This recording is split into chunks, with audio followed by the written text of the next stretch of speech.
Welcome to the Digging Deep ATVMX Podcast with your host, hailing from Kaukauna, Wisconsin, riding a CST Tires SSI decals traveling back Yamaha YFC 450R, four-time ATV Motocross National Champion, number 25.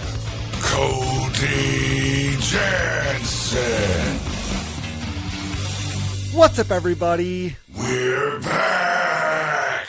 Welcome to the latest edition of the Digging Deep ATVMX Podcast, episode 129 of the Digging Deep ATVMX Podcast, presented by our title sponsor, CST Tires, in stock and available for purchase today at shop.csttires.com.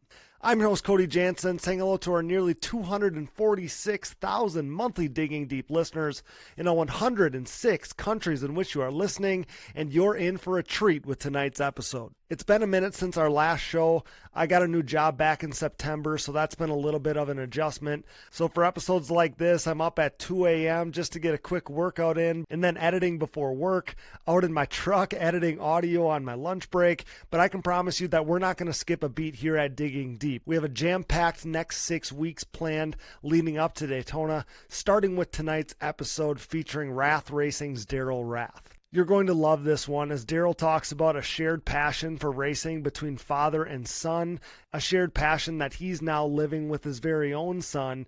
And Daryl's story is very unique in that Rath Racing is the result of his passion for both racing and machining and design. You're going to really enjoy this one as our conversation spans from three-wheelers to present day with so many cool topics in between. But before we dig too deep, you know the drill. Let's quickly shout out all of our incredible partners. CST Tires, go to shop.csttires.com today. Yamaha, thanks to Blue Crew. Thanks to SSI Decals, Valvoline, DID Racing Chain, Namira Technologies, Bronco ATV and UTV Components, Launderville Steel Enterprises and Concrete Supply, the financial advice of the Haymauer Financial Group, DP Brakes, Factory 43, Binky's Forever ATC Museum, Impact Solutions, Ultimate Poly Products, UPP Racing, our choice when it comes to case savers, chain sliders, intake manifolds, and more, and Manscaped. Get 20% off and free shipping with code DIGGINGDEEP20 at manscaped.com. Start the new year off right by going to manscaped.com and using code DIGGINGDEEP20 for 20% off plus free shipping.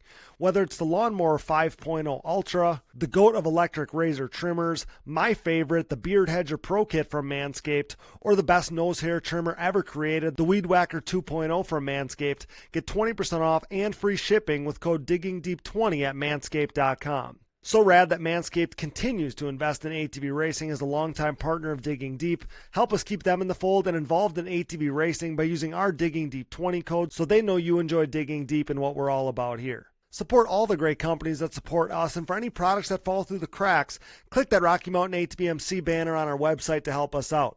Preparations for the 2024 season obviously are in full swing at this point, and no matter what off-road gear parts you need, Rocky Mountain ATVMC has you covered. But before you buy, simply click that Rocky Mountain ATVMC banner on our website.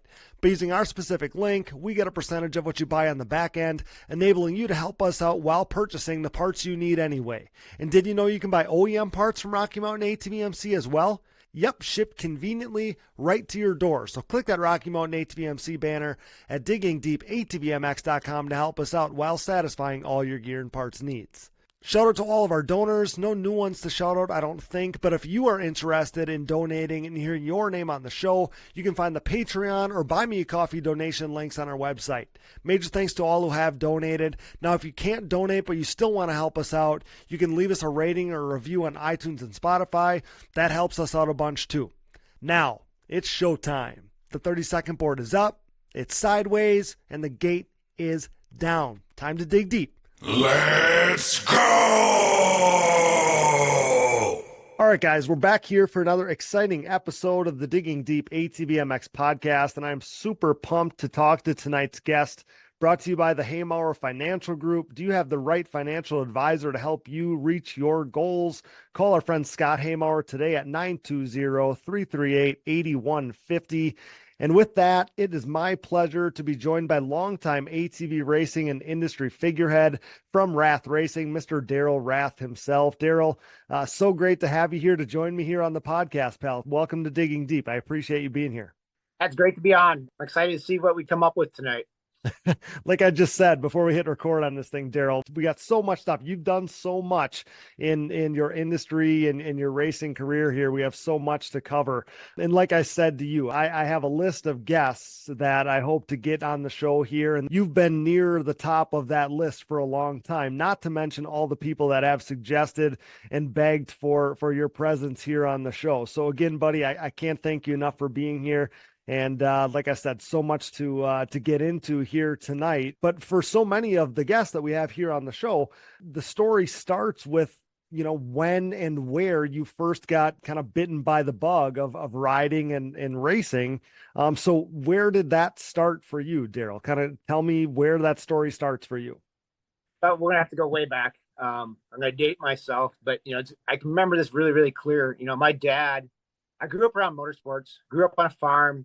And, my dad pulled tractors. So he pulled a modified tractor with a blown Hemi in it. So I grew up around, tractor that made, the big blower lope and stuff like that we all like to listen to and stuff like that. And grew up going to county fairs and all that. And I mean, my sister and I, that's what we did on the weekends with my dad and my mom. And Dad wanted to get out of it in 1976. And I didn't want anything to do with that because I just loved what he did. He was my hero. He did a lot of winning, very, very competitive guy. And obviously I was too young and dumb to see all the responsibility that came with that. But we were at a pole somewhere, and there's some guys riding the old US 90s in this gravel pit near the track. And I sat and watched those guys for hours. And it's like, man, I wanted one of those three-wheelers. And Dad was smart enough that he actually used that on me. And so in 1976, Dad retired from doing that stuff, the big tractor, sold the tractor and bought me a trike, a 90, Honda 90. So okay. That's how it started.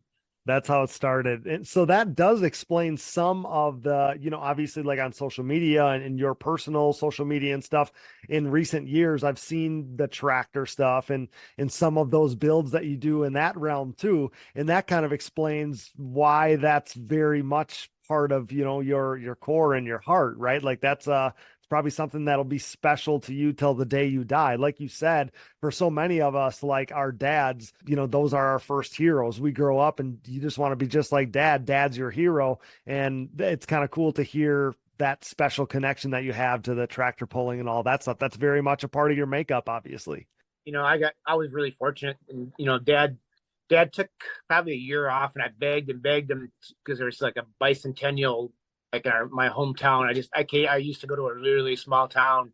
It's like, honestly, less than 1,000 people. And they had a bicentennial coming up. And one of the things that had going on was a garden tractor pull. And I begged Dad that we'd go. And, obviously Dad didn't want to be around any pulling because what he was doing. And he sure as hell didn't want to go pull a garden tractor after. Right. So anyways, he took me and, we practiced out in the field, the farm, we had like a field road that we practiced with an old stone bolt and we did that. And, that got me into that competitive side. It's like, this is something I really want to do. And, that involved with Dad. And we did that we did the stuff, the one that we actually used to mow grass. I had to convert it. That was my job during the week. I had to mow the lawn and then I had to pressure wash it, take the mower deck off and change tires, weight brackets and do all this stuff. So the mechanical side of that, came out of me.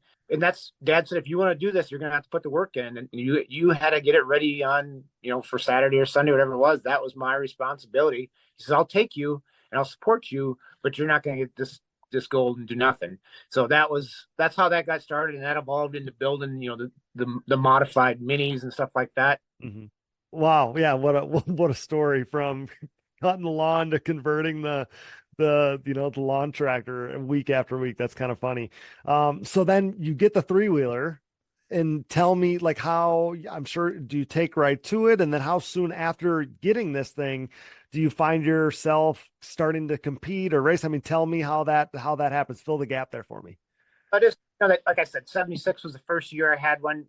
Dad actually bought me a new one probably every year, like after fall harvest. he'd buy me another one, and, that's when Honda was coming out with the 110s, and then they came out with the 125s and the 200s and so on. But Yeah. I would have believed the very first year I actually raced the trike was, it wasn't a side-by-side race, like you line up in a line, but they had like my dad actually helped run it. It was at a sporting like club place. They do like a weekend festival, and they set up wood lats in this big mowed field. And let's just say that back then the three-wheelers were 40 inches wide. Well, the gates, let's just call them, were only like 44 or 45 inches wide. And you had to go through every one of those on a timed event. Okay. There, and I had one of my 110s and I had a 200, and I won both classes that day. And then I jumped up into like the open class and got like second fastest time. So I mean, it's pretty cool. I mean, it's something because I actually practiced at home. I set up wood lats and just mom and dad's lawn and rode at home, and I was hooked, man. That was it. And from there, I think I was riding those machines, and dad, in 83, I think Honda came out with the 200X. And I really, really wanted one of those. I mean, that was, full suspension. And it's like, man, I didn't even have suspension. I was like hardtail and this and that, the balloon tires. And it's like, that if you want that 200X, you can trade in what you have, but you're going to have to earn the rest. And so I walked a lot of beans and picked a lot of rocks around at the farm. And, I bought my very first 200X it was in 1984, so fall of 83. Okay. So, and what is so you're doing that kind of racing back home. Now you get this 200X. That's the machine to have at that time.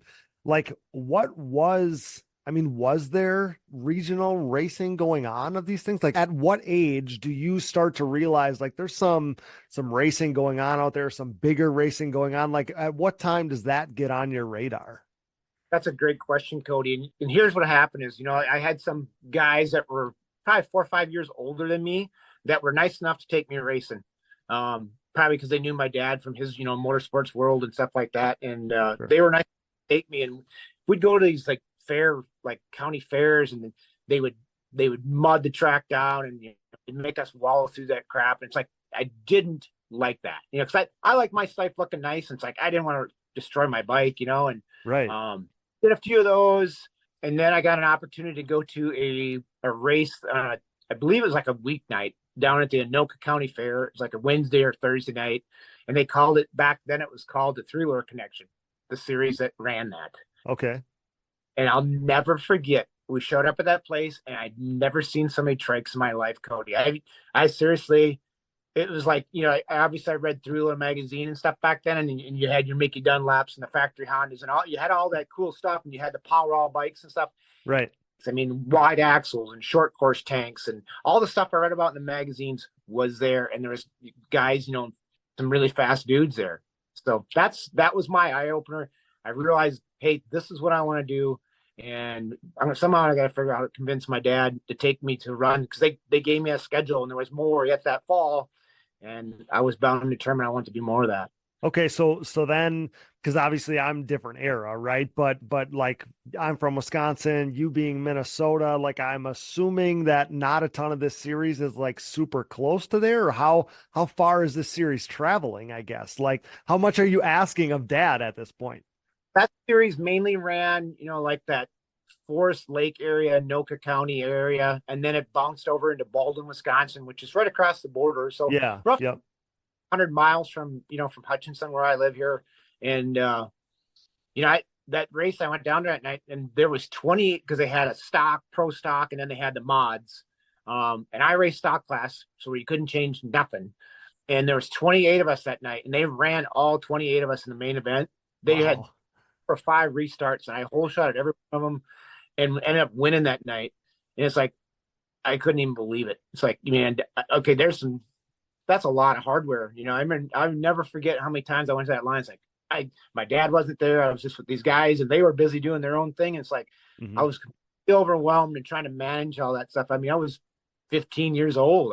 I was young, really, farm kid, naive, didn't know anything about it, but read all about it. And God, I was so Dad took me yet that fall. We ran a couple more, and the next year, then we ran most of them, I think, in that series with that 200X. So it was pretty, relatively a series that didn't span like crazy wide, but what a blessing for you where you're at to have a series with so many riders, and I mean basically like exactly what you were dreaming of at the time, to kind of be not that far away from where you guys were based at. Like, what a blessing that was. Cause honestly, without that, right? Like, I think about kids nowadays, you could have the passion that you have, or the passion that I grew up having. But if you're in a place that doesn't have any kind of series to race, like I don't, you might be out of luck, So that part is kind of probably a big staple in the way that your whole life progresses after that. Yeah, absolutely. I got lucky, like you said. That some of those races were only a half hour away, and a little about an hour and a half, sometimes two, depending on traffic. But so I did, like I said, I did that for a whole year, and I did pretty well. I was racing that stock class, and then I talked Dad into letting me race the pro stock class, which is basically put different tires in the back, like a short course tire. Okay. And you still couldn't do anything from there. So I dabbled in that pro stock class, and then I really wanted to build that 200X. I wanted a Powwow or something Curtis Sparks or something trick, wide axle, forks lowered, and I wanted all that stuff. And, so Dad wanted me to put together kind of a price of what it would take to do all that stuff. So I did all that stuff. I called these guys, and they probably thought, it was this dumb kid wasting our time. So I came up with this number, and Dad said, God, that's a lot of money, and then that's when Tiger was around, and Tigers were built from me. They're only built probably an hour from me. Okay. And Dad said, why don't we go look at those?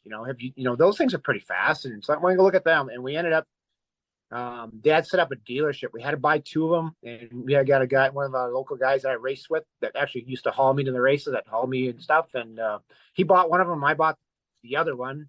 And I sold my 200X, and I bought a Tiger. So I was would have been the fall of 84. I bought that Tiger, and so 85, 86, I raced that Tiger. Wow. So then you're, I'm assuming that kind of jumpstarts your career, because now you're even more invested. Dad's more invested with this dealership thing and all this, like that stuff. And then, at that point, now you're getting into almost ATV era, right? That's the dawn of kind of the ATV heyday. Maybe not necessarily for you right then and there, but that's when ATV stuff is on the rise. So I guess that would be my next question, is when do you start dabbling in the four-wheel stuff? Well, so that's what happened is, we're from a small town here. Hutch is only like 10,000. And one of the guys that had a Suzuki dealership, when they first got the quad racer, I remember it was late, like November, early December. And, he said, hey, he says, I just got one of those quad racers. You should come and ride it. He says, I know you'd love it. So I stopped after work. I used to work at a grocery store, and I stopped after work, and he brought my helmet, and he says, go on, ride it. And I rode the thing. It's like, this thing's really, really different. That's a different animal. It's I wasn't too keen on a Suzuki. I was kind of a Honda guy. If I wasn't riding my Tiger, but needless to say, I rode one, and it's like, that's cool. And the opportunity came up the following year. I've been sometime in the 86 season, is there was a guy by the name of, his nickname was Gabby. I think his real name was Steve Lundeen, maybe. He was super friendly, and, visited my dad a lot at the track, and he was there just to have fun. I think always, and I think he had some money, and he bought a lot of cool stuff for his bike, and he wasn't a fast guy, but I think he actually probably rode vet class, to be honest with you. And he said, you know what? He says, you should ride my bike. And I think it was down like in Albert Lee, Minnesota. There used to be a track called Rogness Raceway. And he says, let's ride it. And so I don't even remember what class I signed up for. And I rode, it was a 86 250R. And I rode that thing. And it's like, man, this thing's bitching. He had box and a pipe and axles and wheels and Nerf bars and all, pretty trick, for what it was back in the 86s, I mean, right. There was no swing arms or anything like that, but that was about as trick as it got, back then. And I rode that.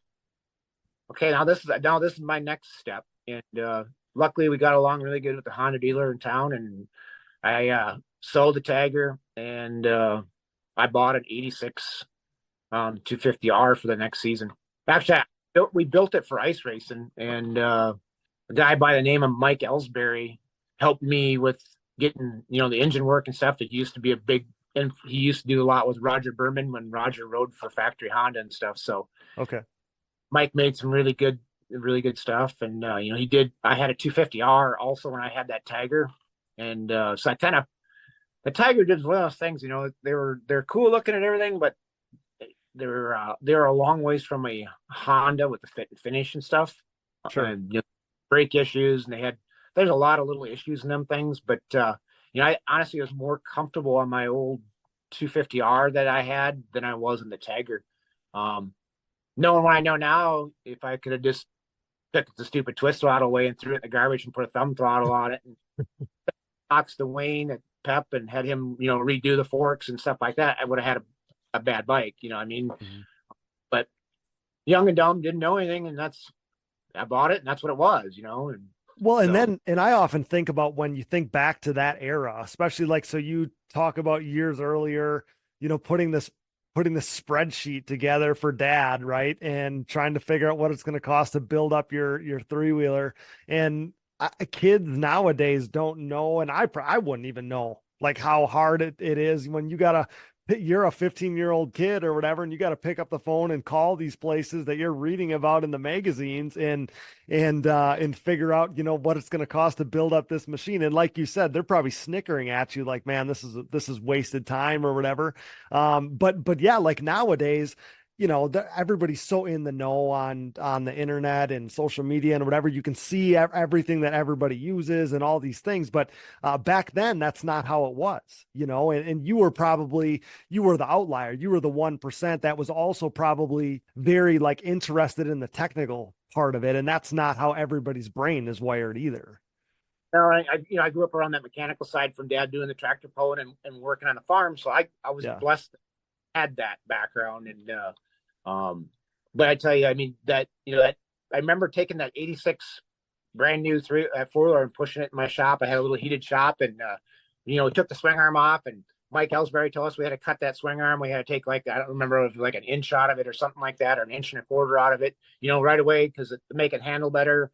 And we ice raced that thing that winter, and then we ran dirt all that next summer with it. I think then it actually changed from the three-wheeler connection to the quad connection because of the evolution of the quads. And then the three-wheelers actually got outlawed, I believe, in 87.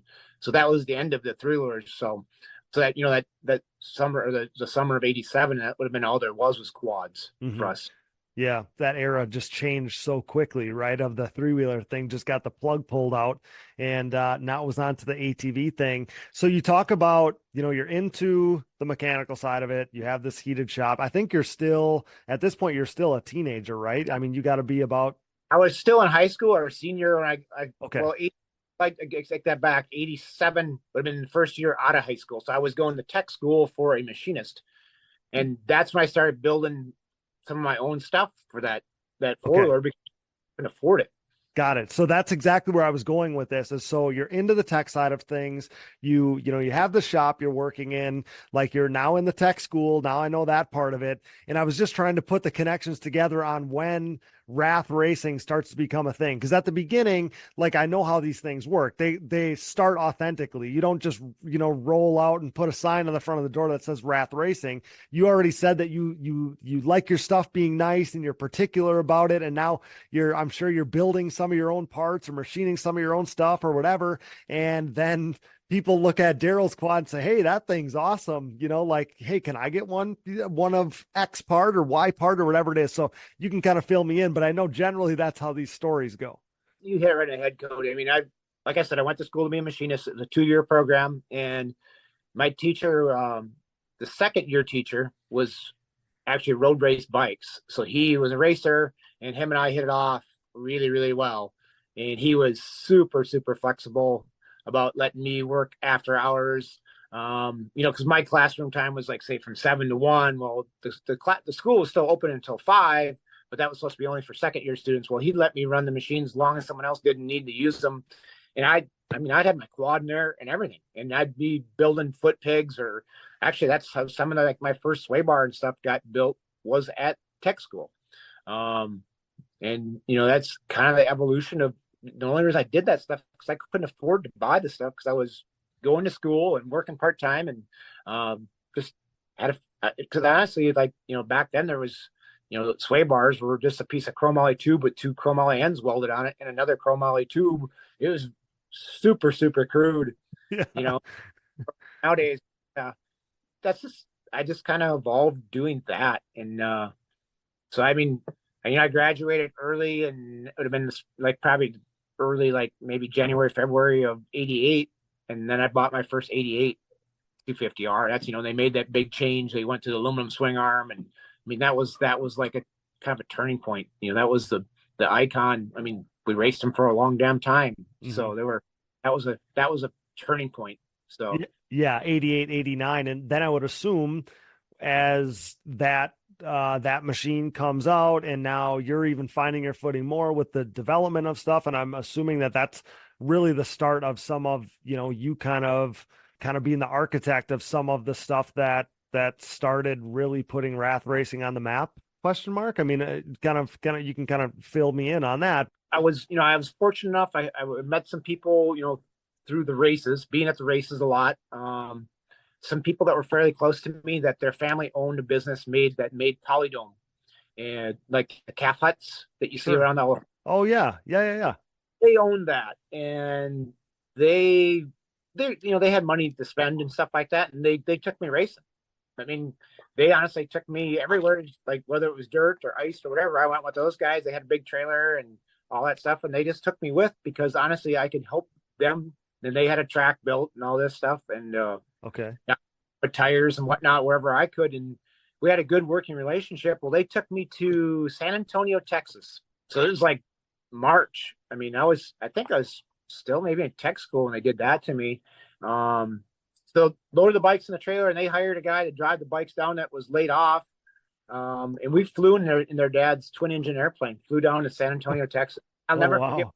We landed at this little airport, and hopped in the truck and trailer and went to the track. And it's like, and that's when I got exposed to like a first big national event. It's like, holy cow, John Nearly and Gary Denton's and, all these Donnie Banks, all these guys are there. It's like, this is it.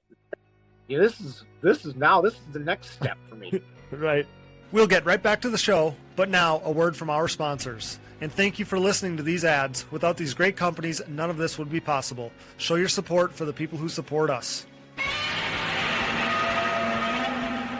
The official tire choice of Digging Deep, CST tires are the choice of ATV racing's elite on the track, in the woods, and every other terrain. CST tires swept the ATV racing world in 2022 as Joel Hetrick, Bryson Neal, and Bo Barron rode their Pulse MXR and Pulse HT tires to an ATV Pro Motocross title, GNCC XC1 Pro title, and 10th ATV Pro Works Racing title, respectively. Led by champion Joel Hetrick and podium contenders Bryce Ford, Jeffrey Rastrelli, and Nick Janusa, CST's Pulse MXR tire is the most trusted tire in ATV motocross today. Available in soft and standard compounds, the Pulse MXR offers the highest level of traction, most predictable cornering, and superior wear characteristics when compared to the competition. And did I mention they have a contingency program as well? Visit shop.csttires.com to join the CST takeover today, or prepare to be beat by someone who did. The best of the best choose CST. Do you? You know we're Team Blue Crew here at the Digging Deep ATVMX Podcast, as the Yamaha YFZ450R is the official ATV of Digging Deep. In a move started by 8-time ATVMX Pro Class National Champion Chad Wienen, who with his next championship will become the winningest champion in ATV motocross history, we are living in ATV racing's YFZ450R era. Alongside Wienen, 7-time GNCC XC1 Pro ATV National Champion Walker Fowler welcomed a pair of new champions to the Yamaha Champions Club, as the podium-proven Yamaha YFZ450R proved to be the winning choice for Joel Hetrick and Bryson Neal. This unprecedented success for the YFZ450R, its unrivaled quality and performance, and the clear fact that Yamaha is the leading OEM supporter of ATV racing has resulted in a complete Yamaha takeover within the sport quad market. Evident by the continuation of Yamaha's Blue Crew Racer Support Program, Yamaha riders will once again cash in on payout and prize opportunities in 2023, including a chance to win a brand new YFZ450R. For more info, head over to YamahaBlueCrew.com. Follow Yamaha Outdoors as well as the new Blue Crew official channel on social media,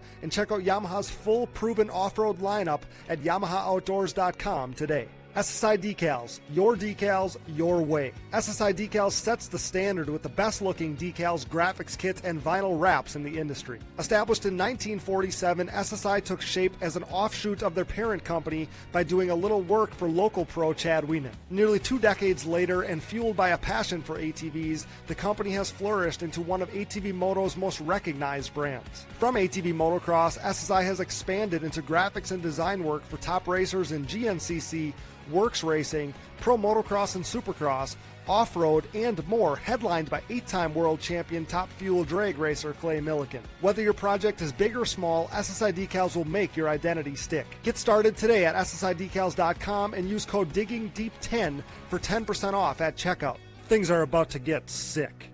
The Digging Deep ATVMX Podcast is brought to you in part by DID and their wide range of championship-winning chains.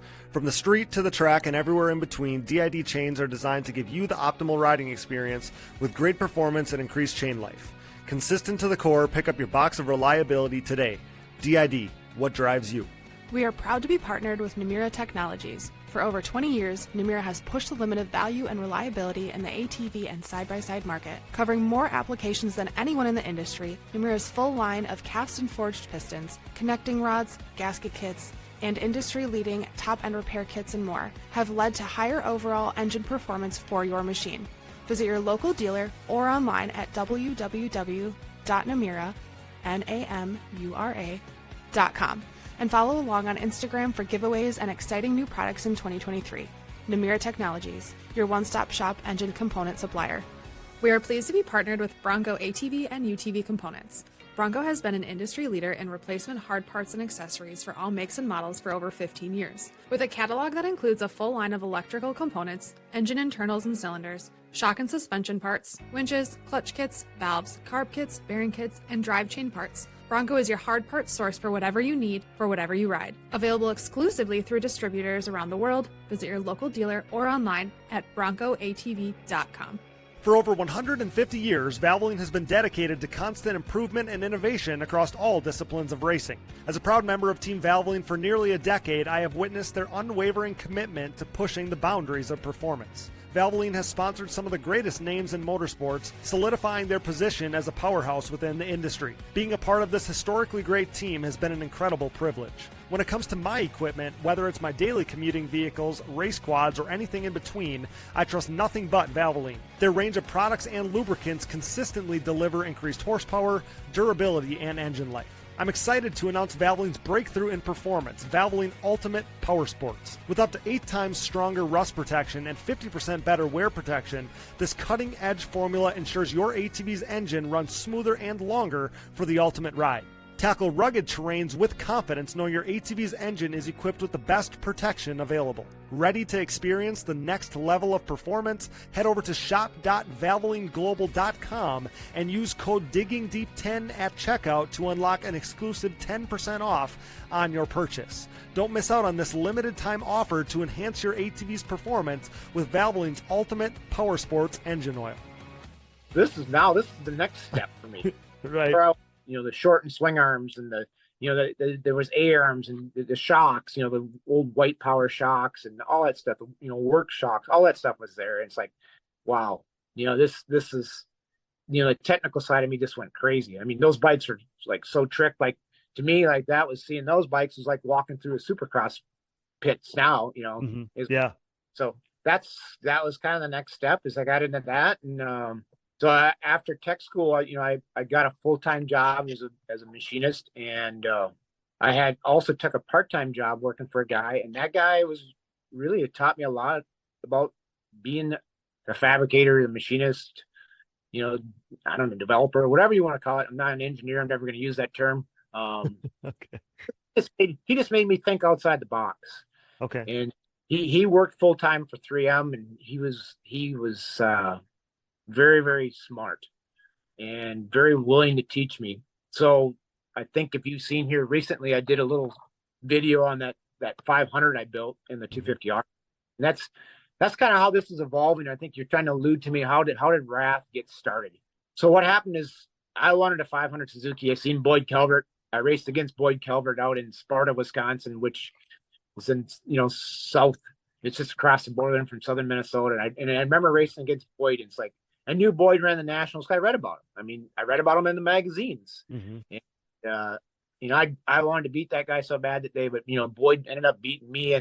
But honestly, I wasn't that far off the pace that day. It's like, okay, if I had a little bit more a little more jam, I could maybe do that, And so I found an LTR 500, and I made the commitment that I was going to build this thing. And Chuck, the guy I work for part-time at night at his shop, he let me work on the weekends and evenings. And, I really got my butt kicked because I was just so damn picky. I mean, if I would have built it like everybody else, and it would have been fine. But I mean, that intake alone, I think I touched on that in that video. It's like that intake, I guarantee I had 25 to 30 hours of just whittling, drilling as much as I can. And then, machining with end mills and, we didn't even have CNC mills then yet. We had a 2-axis mill that you could program your X and Y movements, and that's it. So, I mean, it was very, very time consuming, but it's what I wanted. And then luckily, Bill Shiva from Bill's Pipes was nice enough. I got to know him from the Nationals, from Donnie and stuff. And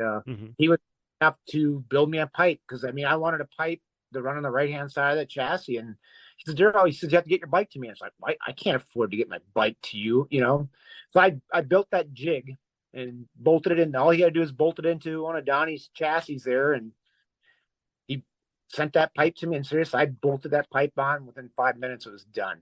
And that was the most badass thing I think I ever come up with in my life. It's like, hey, that worked, And that bike, that's when I hooked up with Greg Baker from Sioux Falls, South Dakota.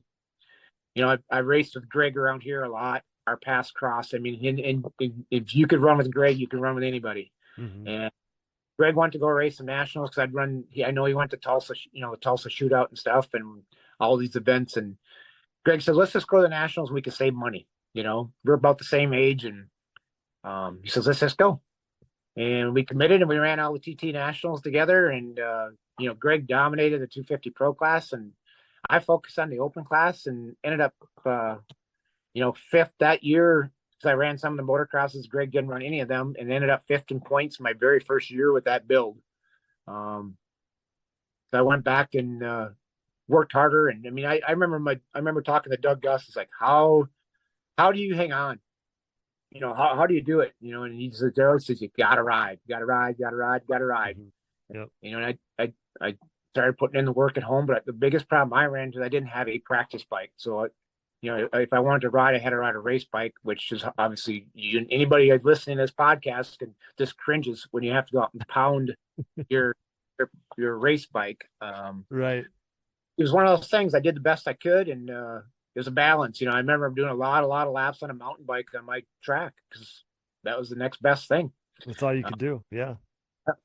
So anyway, 92, I ended up number 5 in the nation, and 93, I came back and won the championship. Wow. That was a pretty pivotal moment for me because I'll never forget. If anybody knows Wayne from PEP, he just told me that day at Loretta Lynn's. I mean, I getting crystal clear. Gary Denton won. So I was running an LRD motor for Arlen at that time, and yep. Gary was he was the man to beat in the pro class, and I got the open class, and I mean they did the ads in the magazines with Gary and I. I mean it was just I reached the level where I wanted to be. I wanted to be somebody, I guess, maybe. I wanted to be like the guy, and yeah, it was cool. And that spring is when 3 and 4 Wheel Action called and he wanted to do a story on my bike. And there's some things I built, and it's like I remember I think it was Bill Lampier that was doing the interview with me on the phone, and he says, what do you call your parts? What's your business name? And it's like I remember the interview was happening at the shop I work part-time at night, and I stuttered a little bit. It's like, well, I said, how about Rath Racing? Let's just call it that.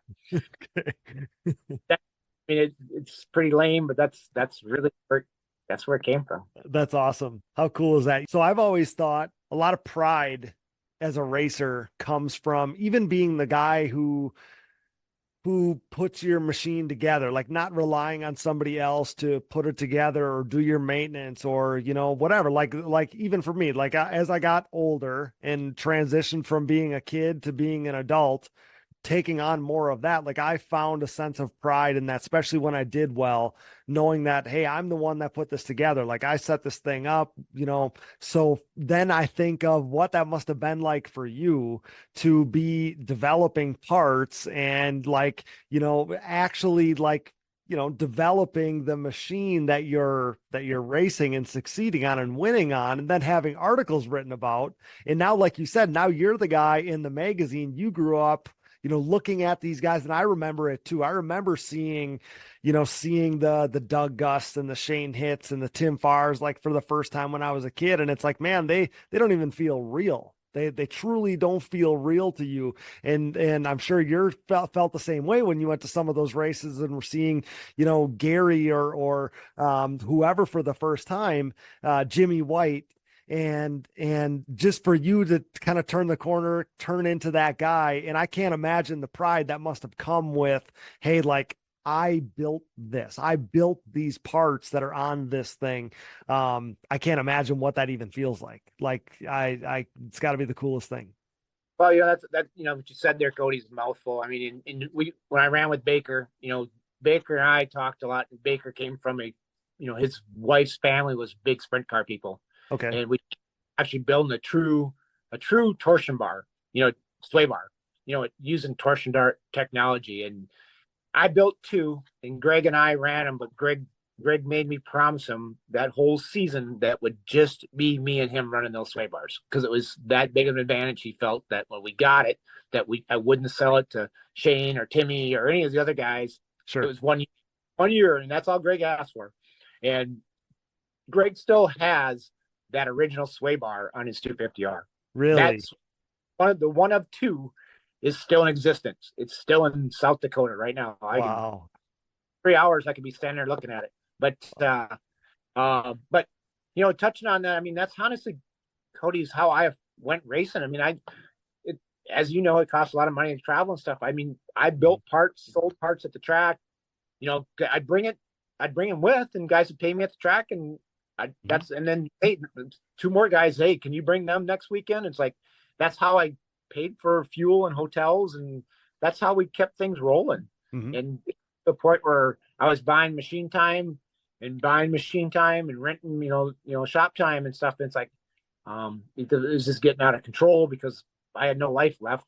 I mean, I was working a full-time job, a part-time job, and building Rath parts, and right. I didn't know how to weld, so I had to find a guy that would work part-time for me after hours, and he would flake out on me, and I had to leave for races, and then I had parts that were supposed to be welded, like sway bars that were supposed to go, and it's like, I just got so frustrated. I called my dad. I said, Dad, CMI comes to your shop, which is a welding supply company.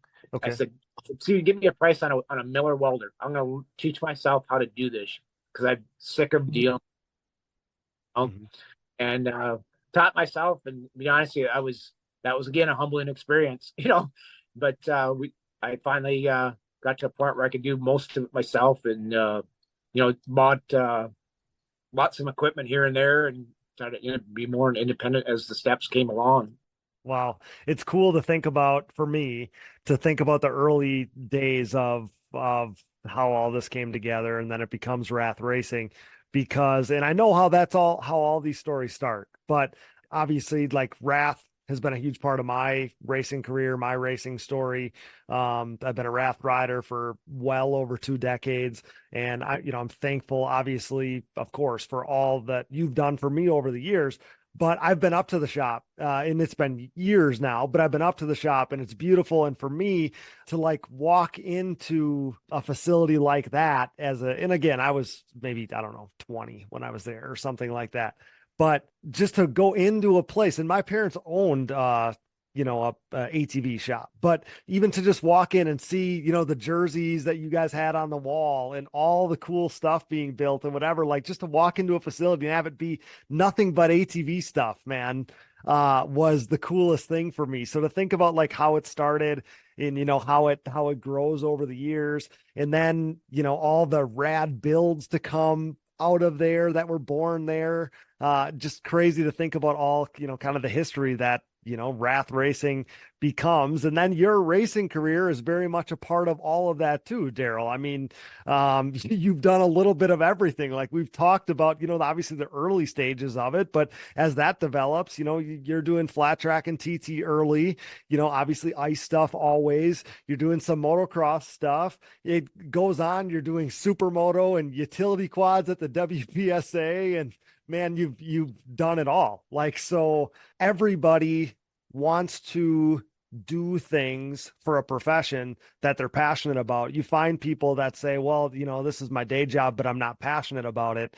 And to have something that obviously, like you just said, you had no life left. You were working yourself to the bone, but to have that blossom into something where you're working for and doing what you're passionate about, like what a cool thing that is to think about. You weren't slaving away in a mill. You were developing ATV parts and like living out your boyhood dreams.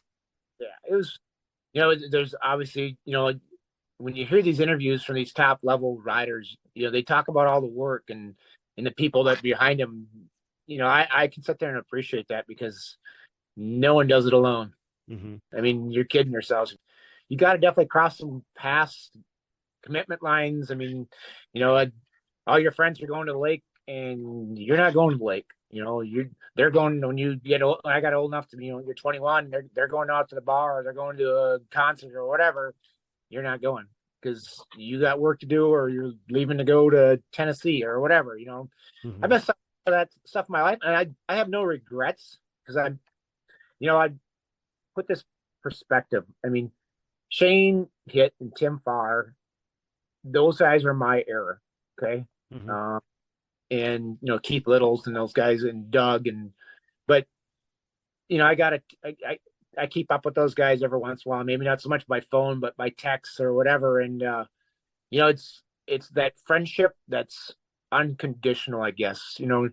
Shane texted me on Tuesday before PRI this year, and he said, "Hey, Timmy just called me and we're going to PRI."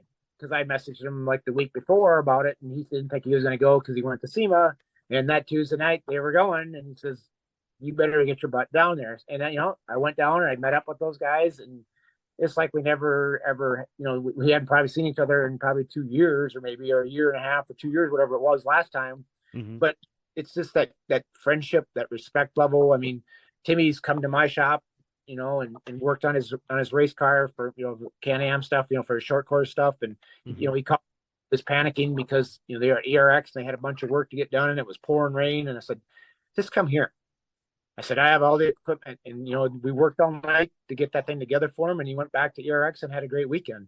But, that respect level to dig in and help those guys, I expect the same thing back to them. I know they do whatever they can to help me. Mm-hmm. And I think anybody that's listening to this right now, maybe you don't have that friendship or you don't have that right now, but you will have that in the future, because that stuff, those paths and stuff that you guys cross, and all those times on the road that you guys traveled and the racing and all that stuff, that means something to these guys, and it's going to come back, and you have lifelong friendships. Mm-hmm. Yeah, for sure. I think you're hitting the nail on the head. So many times on these shows, we talk about how, the best friends you'll ever have are found at the racetrack. They're made at the racetrack. And that's because like the outside world doesn't understand, why we do what we do. Just like you said, you give up, you truly give up that normal life, right? Like you said, the going out, going to parties, going to concerts, doing whatever, you give that up to live out these dreams that you have. And the dreams that we had were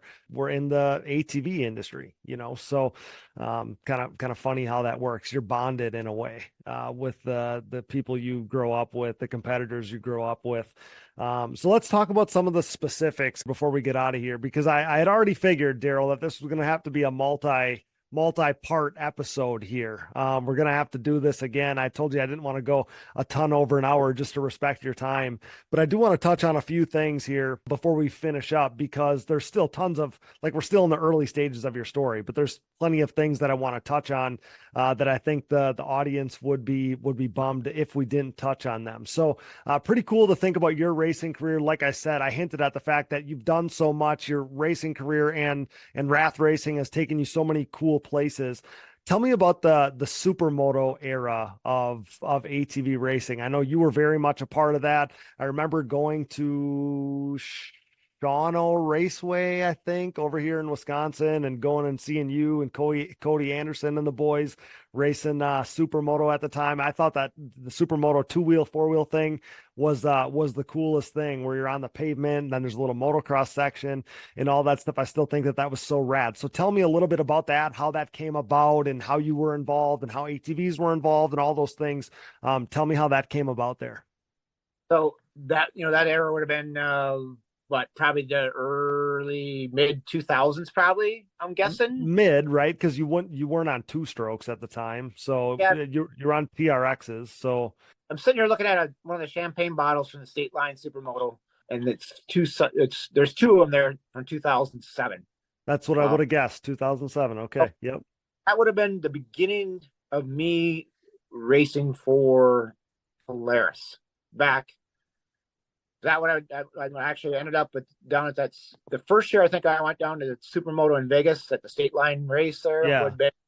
Because March was the guy that promoted the races down there, and March called me looking, to stir riders up, pro riders, and he called me. He said, "Man, you got to come down to the Supermoto race." And remember, Nick Runlin was like the guy to beat, and Nick, I think they ran a race here, and I didn't know anything about it. By the time it came out, it was too late. I didn't know anything about it, and thought it'd be cool. And he talked me into coming down there, and I rode my Honda the very first year I went down there, and that was a really trick event. I mean, it was obviously a long ways from home, 27 hours I think from here to where we raced in Vegas, but God, that was a cool venue. Just the atmosphere there was neat, and Jeff Ward was there, and all the factory bikes were there. I mean, that's when I think Honda and I think some of those guys were Suzuki and Yamaha, all supported it somewhat. Yeah. And then they had us guys, and just a cool track. And I think it fit me because I think it was a lot of throttle control, because the track, like the dirt part of the track was super, super slippery and hard, like hard. Which is pretty typical of those, right? Because they couldn't really water them the way that you'd water anything else, because they're running a slick tire on the bikes. Yep, so they left them slick, and I mean, and I say the jumps were like concrete. They were like concrete. They didn't move. But I did really well down there. You come out of the dirt, and there's always that transition where we drag all that dust out on the asphalt, and that that makes it difficult at first, and until you can feel your tires come back underneath you on the tar, and then once you get back out in the dirt, everything starts back all over again. But I think I ended up second the first year I went down there, and the following year I signed the contract with Polaris, and had no time to prep, and sent. I thought we were leaving home with a knife for a gunfight, and because we dynoed the bike, and we were less horsepower than we had on a Honda, but I couldn't ride a Honda, so we went down there, and I thought, man, oh man, I'm going to drive 28 hours to get my ass handed to me. But we actually went down there. We were riding a 525 Outlaw, it would have been an 08 Outlaw, and ended up winning. We had to steal brake pads from some kid that was riding to the parking lot to finish the weekend, because the brake parts, everything was so new, and so we were so last minute Larry, and but we ended up winning that day. And I tell you what, I mean, that the pivotal moment, for Polaris that was involved with those guys, that was when they came out with the Outlaw. I mean, I raced for Polaris, and when they had, in 03, I did a lot of development work, which is a whole other story, but just that supermoto side of it, then we did some stuff, like you said, over at Shawana, and I know they did Nashville and places like that. And I truly loved supermoto. It was fun. I mean, I'd have to say it was my top things I did. I mean, I think probably the most fun I ever had and the neatest atmosphere for me ever to race was running the indoor races. Like Clear Channel was one of them. They called it. Yeah. Where we ran stadium races like Anaheim Stadium and I mean, there is nothing more cool than rolling down that ramp and coming out into Anaheim Stadium with 45,000 people screaming for you. So that would have been 90s, right? Like that would have been mid 90s, early 2000s would be the latest of that. I was riding a Predator, which was introduced in 2000 or fall of 2002. So it would have been the winter of 2003 would have been the first year of that. I think it was Clear Channel that they called it back then. So that's when, we had Dana Creech and Tim Barr, Pete Little, and, all those, Corey Ellis and all that. They allowed me to ride my 500 because Jimmy White had something to do with that back then. He was one of the race directors. And because vehicle that size, Jimmy allowed me to run a 500 against the other guys' 450s. But, Dana Creech was riding I think it was a full Walsh build with a new CRF motor in it. So, I mean, there is a minimum weight for those guys because those guys are floating around that 320 pounds. I was at 370 pounds. I was heavy, but, some great people, White Brothers, Donnie Luce back then worked for White Brothers. And luckily, I put together a program where I got my trailer out there and left the trailer out there and then used the box van from White Brothers to travel on the West Coast out there to those races. And it just, that was the most fun I think I've ever had is the indoor racing. We interrupt this program for a special news bulletin. The following message is brought to you by Manscaped.com. The Manscaped engineering team has outdone themselves this time, creating the Lawnmower 4.0 trimmer, now available for purchase in the U.S. and Canada. Join over 2 million men worldwide who trust Manscaped, an official sponsor of the Digging Deep ATVMX podcast, with this exclusive offer of 20% off and free worldwide shipping with code DiggingDeep20 at Manscaped.com. I'm one of the first people to try the new 4.0 and I am blown away. This thing is next level. What sets this trimmer apart from all the rest? The Lawnmower 4.0 gives you the ability to turn the LED spotlight on and off when needed for a more precise shave. It features a new multi-functioning on-off switch with travel lock for those of us who like to travel. And my favorite, the new trimmer allows you to customize your trim with 4 different guard lengths, an upgrade from its predecessor that only featured 2. If you're listening, you know that good tools are a must, so wait no more to get the best tools for the job. Get 20% off and free shipping with code DiggingDeep20 at Manscaped.com. That's 20% off with free shipping at Manscaped.com by using code DiggingDeep20. Hey everyone, this is Larry Mills, president of DP Brakes North America and proud partner of the Digging Deep ATVMX Podcast. We at DP Brakes are a longtime supporter of ATV racing and the world leader in sintered brake technology, dominating the ATV world for decades by supporting the best four-wheel racers on the planet. This year's lineup includes Jeff Rastrelli, Mark Baldwin and Baldwin Motorsports, Ford Brothers Racing, Nick Janusa, and many more, including Mr. Digging Deep himself, Cody Jansen. Plus all the top 17 GNCC pros such as 7-time champion Walker Fowler, Bryson Neal, Hunter Hart, Cole Richardson, Jared McClure, Adam McGill, and previous champion Chris Borich. These top riders continue to appreciate the high performance and impressive durability that their DP brakes have to offer, products that ultimately help place them on top of the podium week after week. DP brakes are available through www.dp-brakes.com, or you can purchase them through your local Parts Unlimited stocking dealer, or you can even message us, myself, Larry Mills, or DP Brakes on Instagram or Facebook. And if you have any questions about product or sponsorship support, please ask us. We are waiting for you. Join the best ATV riders in the world equipped with DP Brakes, and have a great year, everyone.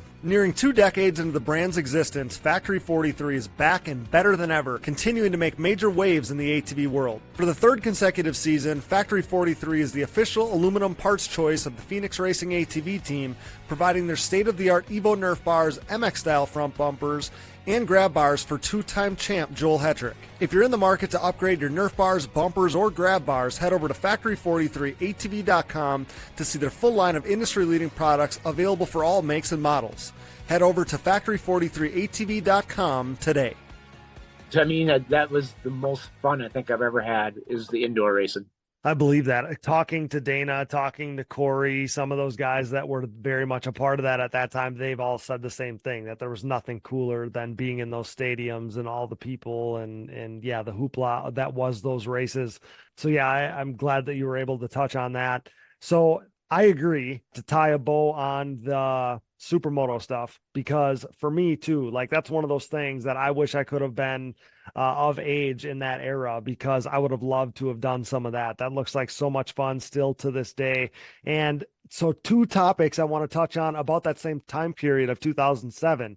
I want to ask you about the WPSA stuff, because you were racing the 4x4 at the WPSA, which I think was for Artie Cat, right? Like I remember you as such a Polaris guy, though for that little bit of time there in 2007, you're on an Artie Cat on a 4x4 at the WPSA. So how did that opportunity come about? Tell me about the Artie Cat 4x4 at the WPSA. So we'll back up just a little bit. So Okay. when Polaris first introduced the Scrambler, that the 400 two-stroke Scrambler, Yep. in town was a family friend. He called me up and said, "Hey, you should really come and ride this thing." So you guys willing to let me ride something? Pound some laps on it. I went and got and took it out to my parents' place where I had my motocross track and rode it. And it was fun. It was a good time. I mean, it had a ball hitch on it and everything. It was like, this thing is pretty cool, you know? Well, then he said, "Would you race it?" And I said, "Well, there's a cross country race up in Brainerd, Minnesota this weekend." I said, "If you want to go with, it's me, you, and Dad. Let's run up there, you know?" So I went up and raced that thing, and that's closer to, you know, to Roseau, which where a lot of Polaris guys were from. And there were actually turned out to be some Polaris guys there that weekend. And I won with the thing. And we did really good with the thing. And it's like, this thing actually worked pretty good. You know, we didn't do anything. It was just stock. So then the following weekend, I went and raced it at a motocross at Staples, Minnesota. And that poor thing got its, because I was riding a lagger bike back then. You know, I had a lagger bike, and I'd ride the lagger bike in a 250 class, and in the open class, I'd ride that Polaris.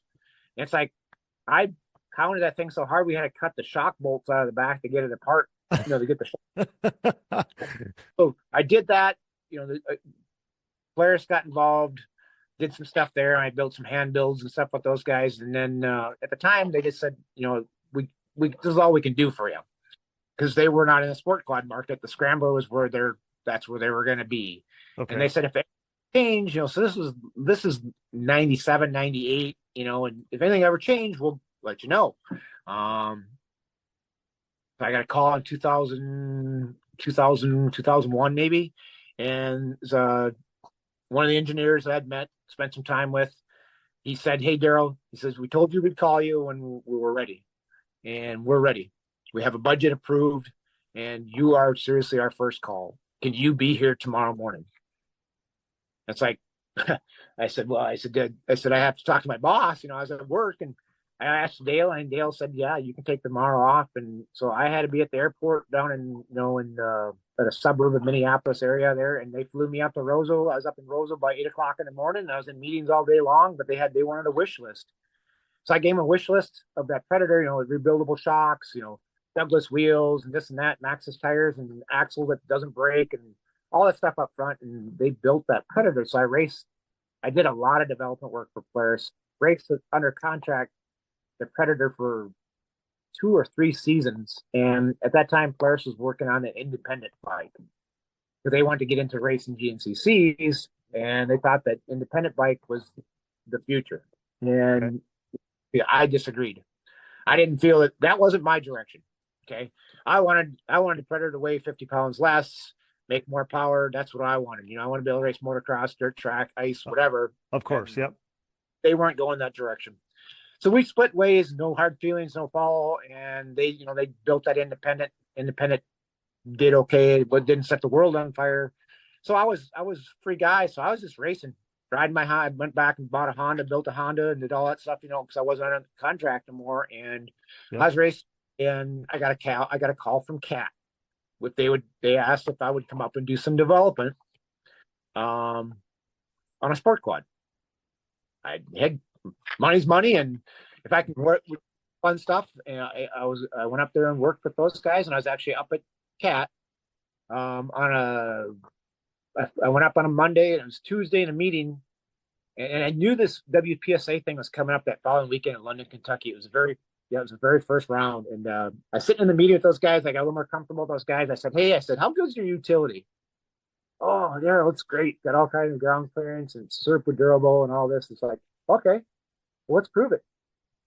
And they looked at me, what do you mean? I said, well, there's a race in London, Kentucky this weekend called Terracross.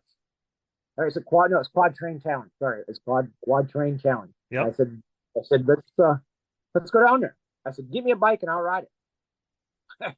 So they got on their computers and they looked at all this stuff, and it's like, okay. So they created me one, and it's like, well, you better get home and ride it. You've never even ridden it.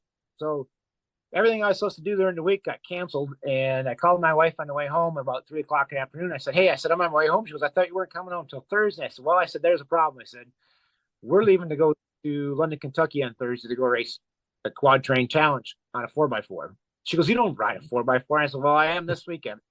So I had a brand new one in the back of my pickup, drove home, rode it, and they called me on Wednesday and said, hey, we're not going to send you down there by yourselves to come down there and help me. And we seriously left home with Joe Duncan, the guy that was tied to WPSA back then. Okay. It was him, myself, and Jen, and his pickup. Drove down there in the back of a pickup with a whole lot of stuff that was supposed to show up at the track, like tire balls and tires and wheels and all kinds of stuff that was supposed to show up at the track, because we seriously built my quad I raced at the track on Friday morning. Wow.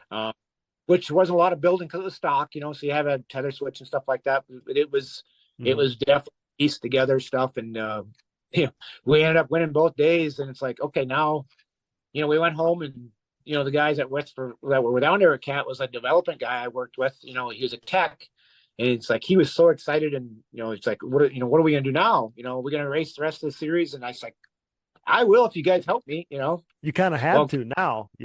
Well, that was the problem. I got home, and the CAT calls me on the engineering guys called me on Monday morning. It's like, congratulate me, but and they said, well, here's the problem, Daryl.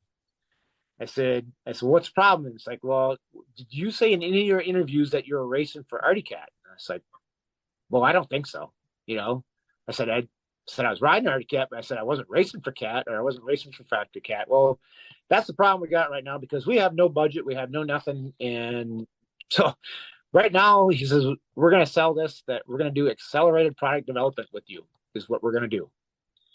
So that's what I did that year, and that I won the championship. It was accelerated product development is what I did. Okay. For Cat. And, we started out, like I said, with a plain white trailer that was an engineering trailer to, I believe, probably midway through that season, we were actually racing out of the semi that they used, for snowcross with the big teammates. It was just me first. And then all of a sudden there's four of us, which is fine. They wanted to get more Cats out there because Can-Am came in with, they came for Bear, and, Polaris, or Cat, not Polaris, but Artie Cat wanted to be a player, and that's how that evolved. And then the following year, I got together with a team with Artie Cat from snowcross side of things. I basically put a program together at Winter X Snowcross. Had the Jack Links team and the Artie Cat contract. He hired me to run with those guys the next season. And then we also raced side by sides and then the utilities. So I did 2 years of the Artie Cat deal. So that was why it was so interesting to me, because obviously I don't remember you as an Artie Cat guy, right? But yeah, it's funny how that worked, because then not that long after that, my next question on my list here is I knew you had done some previous Polaris stuff, right? We talked about the Predator and whatever. But I literally, my question here is, it couldn't have been too long after that your partnership with Polaris began, because as we kind of transition forward with Polaris, Polaris has this, national ATV motocross effort that eventually comes, and Rath Racing was essentially kind of like factory Polaris, right? So not only does that have to be a really cool feather in the cap of Rath Racing, but things come full circle now. We're like, you're heading this sport ATV, kind of race team thing. So I don't know if you want to tell me how that all comes about, but actually like what you had dreamt of with a sport quad and a rigid rear end and all these things. I mean, that's like, it actually comes to fruition. Yeah. So what happened is, I ran for Cat 2 years. In the end of the season, we were in New Jersey, the last round for that series. I was helping tear down the truck at the end of the day. And I noticed two guys I knew that were Polaris guys. I recognized them from engineering. And I had seen them around the track. I said hi to them earlier and stuff. I kept it pretty short and sweet always. But they're kind of waiting for me to get done so they could talk to me. So I got down from the truck and we're kind of had everything packed up, and I went over and talked to them. They said, "Hey," I said, "I'm sure I know you got dinner plans with the team tonight, but can we get you for a half hour tonight? We want to talk." I said, "Sure." And then they said, "When's your contract end?" And I said, "My contract is over October 1st with Cat." Mm-hmm. I said, and they said, "Have you resigned for next year?" I said, "No." I said, "We talked." I said, "But nothing signed." And they said, "Well, that's great. Just call us as soon as you're done with dinner, and we'll go out and we'll have a beer and we'll talk." And sat down for a beer with those guys at about 9:00 at night, and they flat out looked me right in the eyes and said, "Daryl, we don't want you riding an Arctic Cat no more. We want you back." Well, it was probably a kind of a kick in the nuts to them, because you were always a Polaris guy. Then in Polaris is obviously, they're like the kingpin when it comes to utility ATVs, especially in this region, right? And so now you're out there literally racing a utility quad for somebody else. I'm sure they didn't like that. Yeah, so what it was, I sat down that meeting with them. I told them, I said, "Guys," I said, "there's no way," I said, "I can take that, the sportsman that you have now and make it live on a quad terrain track." I said, we'll smash that radiator right out. We'll destroy that bike." I said, "I don't think it'd be competitive if I could keep it alive." Well, this is why we're here. And at that time, they said, we have a completely new machine for you to ride. Like, okay. So I signed confidentiality agreements. They flew me down to some place in the Carolinas that had a enduro cross track. Okay. They took one of my race quads from Arctic Cat, the one I raced, and they had every Can-Am, they had every Yamaha, they had every utility quad there for me when I got there. And I had this enduro cross track to myself. And I had 2 days to figure out if I could, if I was comfortable to go back and, if I could win on this bike. It wasn't even released yet. It was pre-production stuff. And I pounded so many laps on that track, and I wrecked so much shit on everything. And because it was an enduro cross track. I mean, it was way gnarlier than what you were even used to at WPSA. It was pretty nasty. And then to be honest with you, I was riding the stuff with they were stock based bikes. They weren't extra skid plates, and they weren't, reinforced wheels, and they weren't tire balled or anything. I tore up a lot. And Yep. That weekend, they looked at me. They looked at the pile of parts and they said, "Well, what do you think? You think you can make this? We can make this live?" And I said, "Absolutely, we can make this live." And you think you can be fast? And it's like, we recorded lap times, and by the time, because they had a 550 and 850 Sportsman, the new one that was coming out, I was running faster lap times on the 550 than I was on my race Cat. By the end of time. But the big thing is that power steering they had. That was the game changer. I mean, that changed everything. And that quad had good ground clearance, had good shocks. The thing worked. It felt light to me, I guess is probably the easiest way to say it. So sure. I signed a 2-year deal with them to race quad train, WPSA, and then they wanted me to also to head up the motocross side of it and side-by-side stuff. So I was busy. I had to find riders, for the motocross team. I had to find some riders for the Terracross, the utility side of things. And so that was, spring of winter of 2008, let's just call it. I had everything locked down, and we're going to go racing. Mm-hmm. TV life is good. People would talk to me that didn't know I even raced. I'd raced for 20 years already, probably. And it's like, "Well, I didn't know you raced. I see you on TV." It's like, well, yeah, to be honest with you, Cody, I made more money racing a utility than I ever did racing a sport quad. Oh, that doesn't surprise me. That doesn't surprise me, especially in that era on TV, all the branding that was going on with those things at the time. And I often thought, like, that probably translated to selling ATVs more than a sport quad ever would, because you were out there bombing around in utility quads. That was what people bought at the time, because the side-by-sides weren't a thing yet, It was, that was very, very new. Side-by-side stuff is really, really new. There's just early Razor stuff. I mean, I'd seen some stuff at the factory, I'd say knew existed before they ever released it. But yeah. And I never left. When I left Polaris, there was no hard feelings to begin with. It's just, we're just going down two different paths. And I'm looking for something different. And then this all evolved with the utility. And then, after that, the new Outlaw came out with the solid rear axle and the KTM motors in it. And everything changed. Everything kind of played back into my hand. And to this day, I still have a great relationship with Polaris. I mean, not so much obviously in the racing side of it, but I do some stuff. They still help me on things. They're helping me out with some side-by-side stuff now. And, they're looking for some development, try to get rid of some weight, and, just things as a racer that's been around forever that can help, minimum investment on their side, and kind of a handshake deal. And it's just, we putz and work together back and forth, and it's comfortable for me. It's comfortable for them right now. Yeah. So. It's an asset for you. It's an asset for them, which totally makes sense.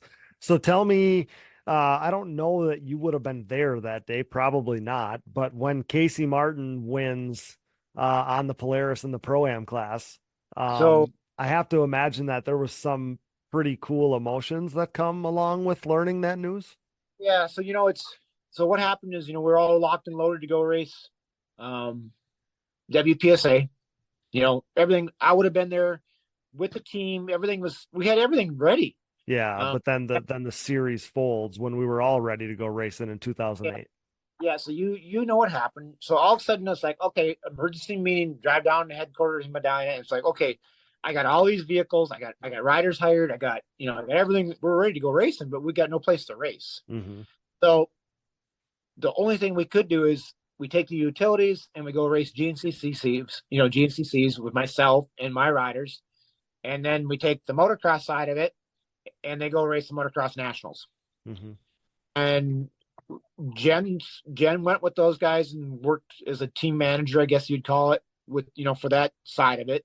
And I went and raced, and whether you team manager, I guess I'm not in title stuff, but so, I mean, our paths, one weekend, she'd be in Tennessee and I'd be in South Carolina racing. Okay. I mean, a lot of times that we're doubled up because the GNCCs and motocross, they schedule on top of themselves, each other all the time. Yep. In the weekend that Casey won, I was gone racing GNCCs. Got it. But Casey's a great guy. Good. I mean, we got a lot of respect for him and his family. They're great people. Yep. We had we put in a lot of work, and that new body style Outlaw. I mean, I worked with the industrial design group to make that bike more comfortable and fit compared to the 7 and 8 plastic.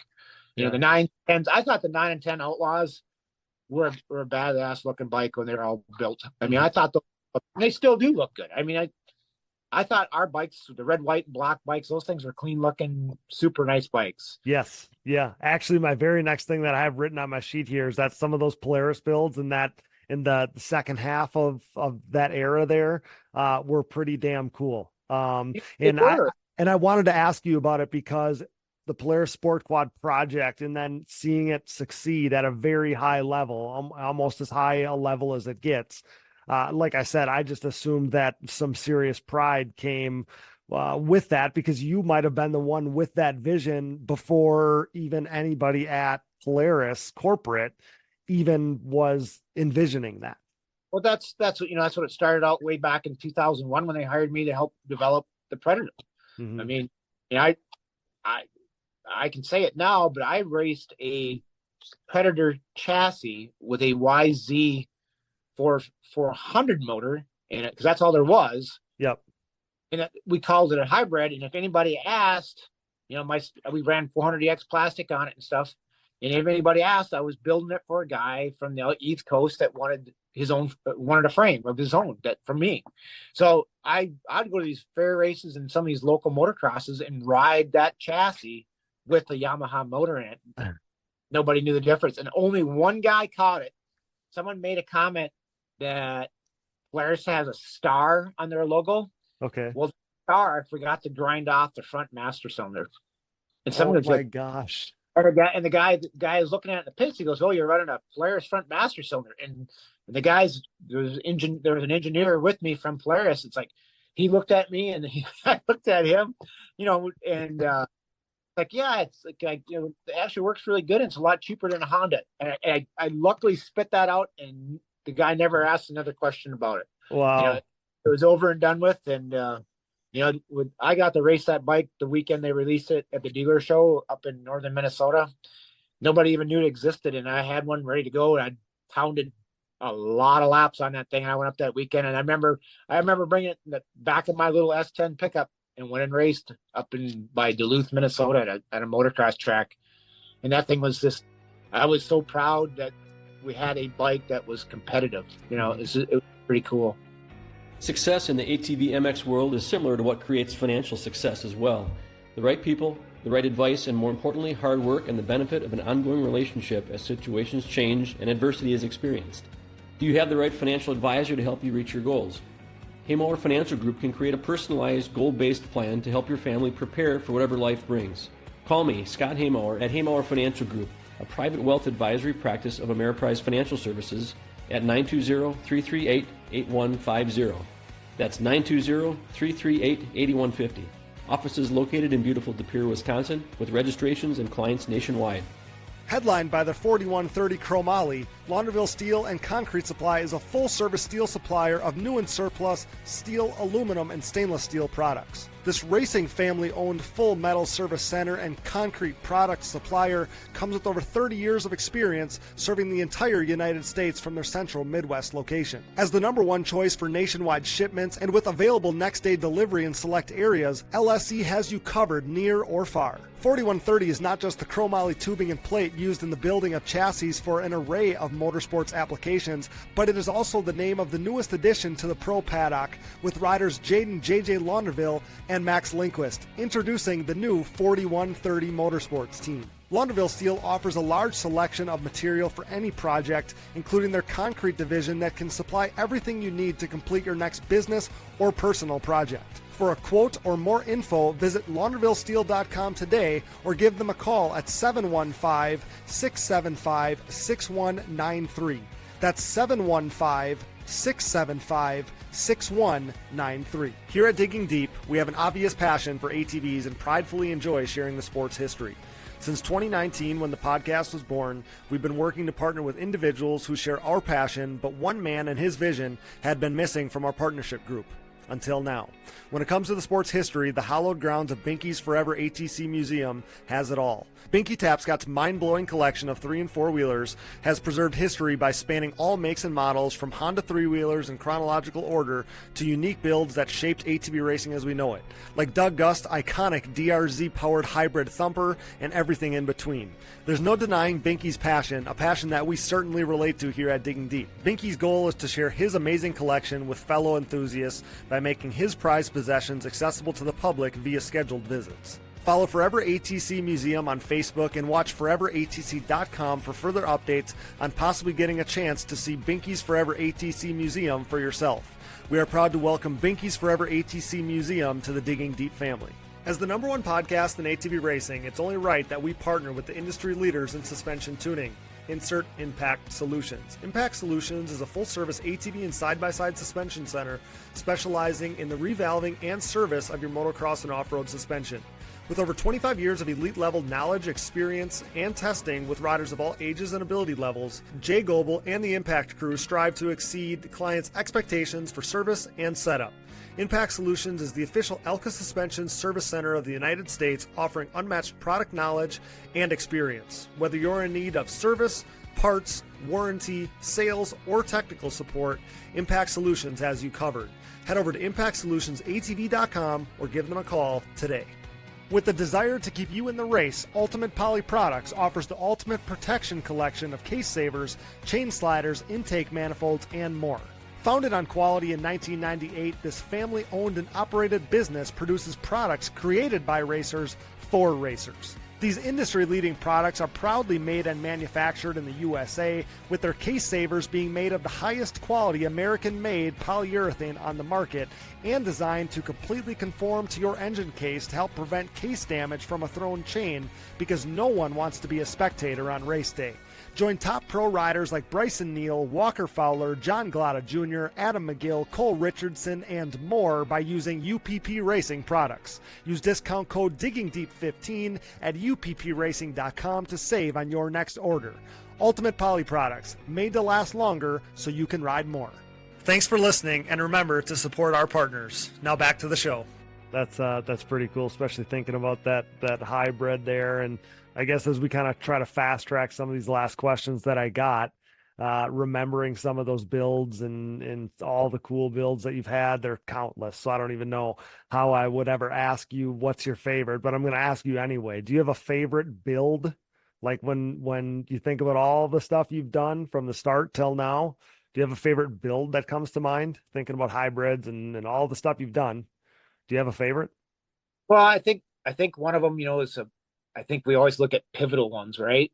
And ones that got you a lot of attention, that were big head turners. I've done a lot. And you just hit that. But the one I guess was kind of neat is back when KTM dirt bikes were big, starting to gain traction in our in the US. I wanted to build a KTM quad, and I sat at Orville, Ohio, in the grandstand next to me, and Mike Walsh sat and talked. And I told him I wanted him to build me a chassis with a KTM in it. So this is in July and August.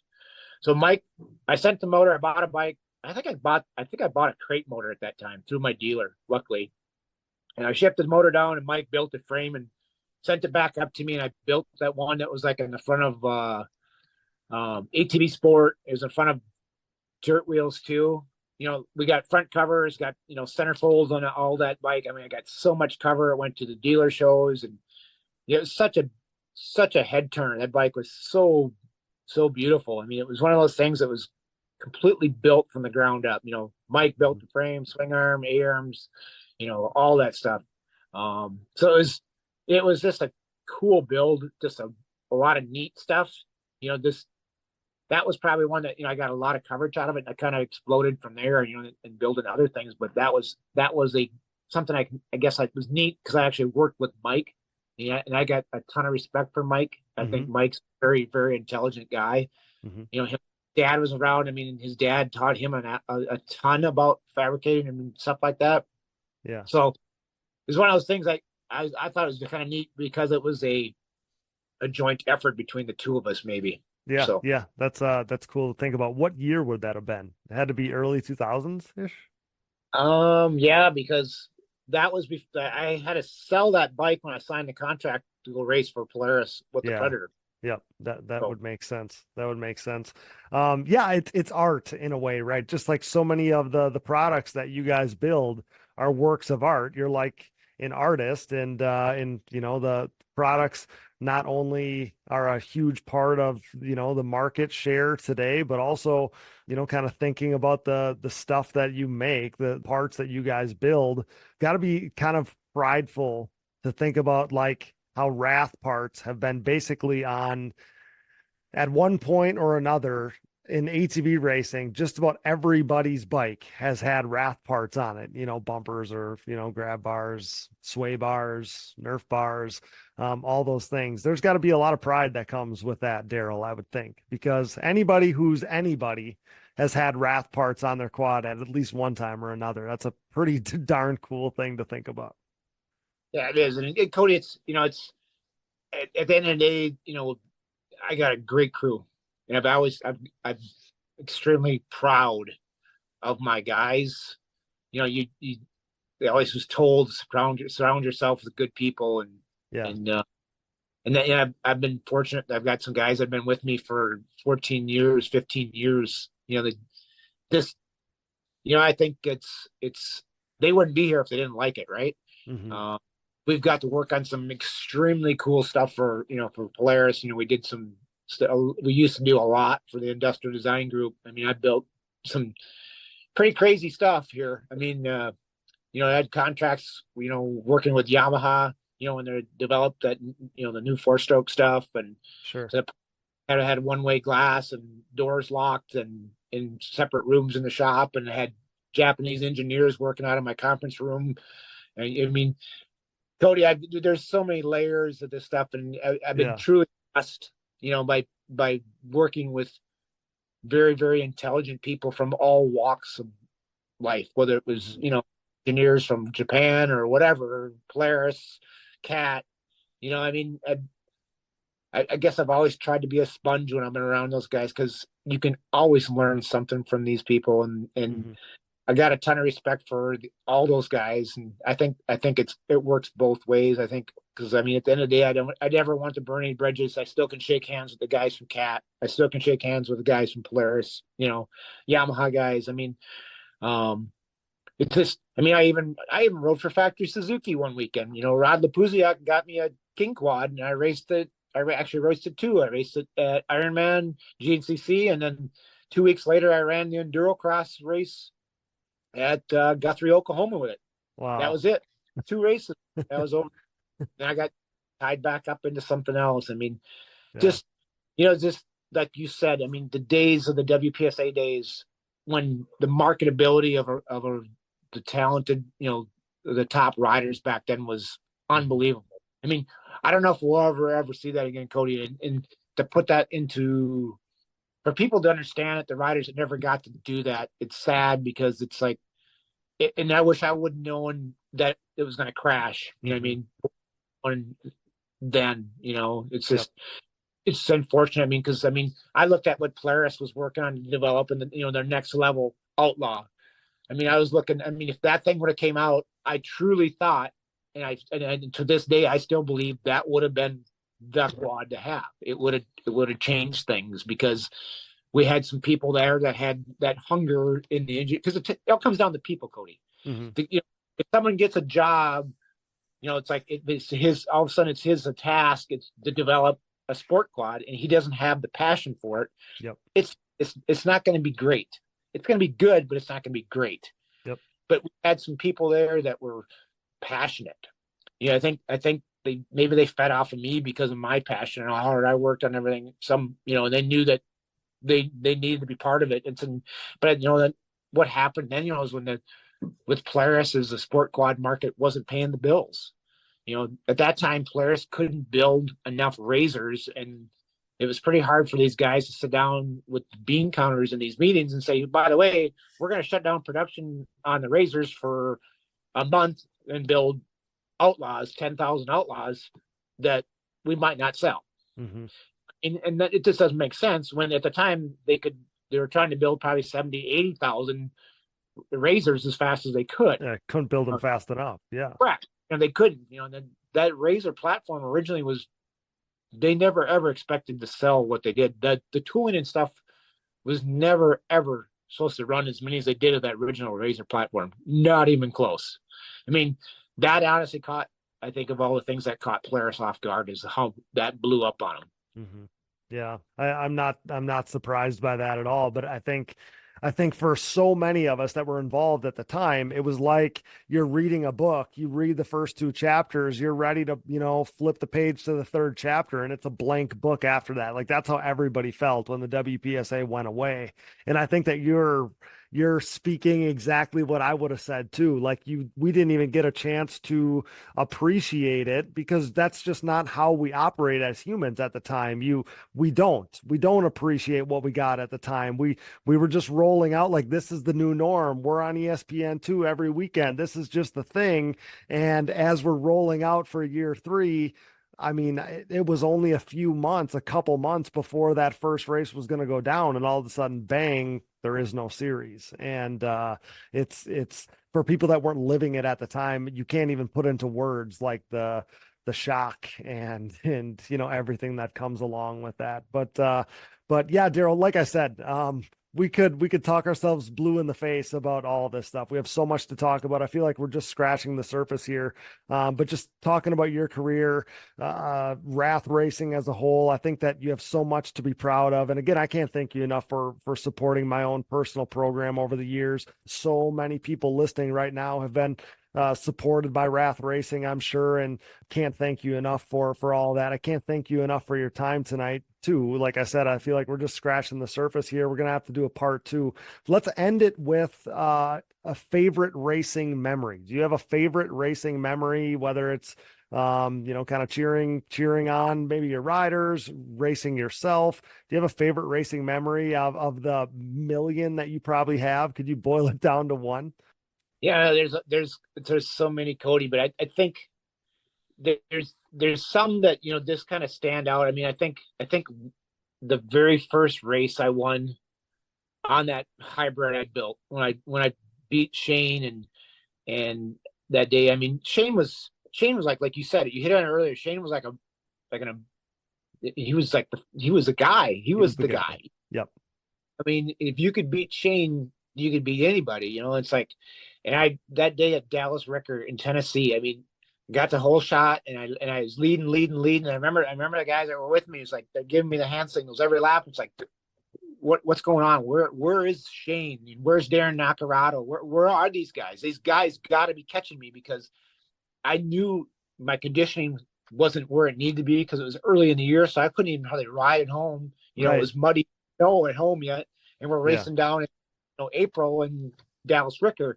So and that thing was kicking my butt. It was wearing me out. And when I won that day, that was just such a big deal. And then, when I actually won the championship at Loretta Lynn's that day, when some friends of mine, Craig Chapman and Mel Heinen, 2 good buddies of mine Craig Chapman was one of the guys that went racing all that summer with me as much as he could to help share the expenses and stuff, the motocross national side of it. And those guys, when I came off Loretta Lynn's, you come over the rollers there, that rhythm section by the scoring tower, and where everybody parks. You've been there. Anybody who's been Loretta Lynn's knows what I'm talking about. You park there.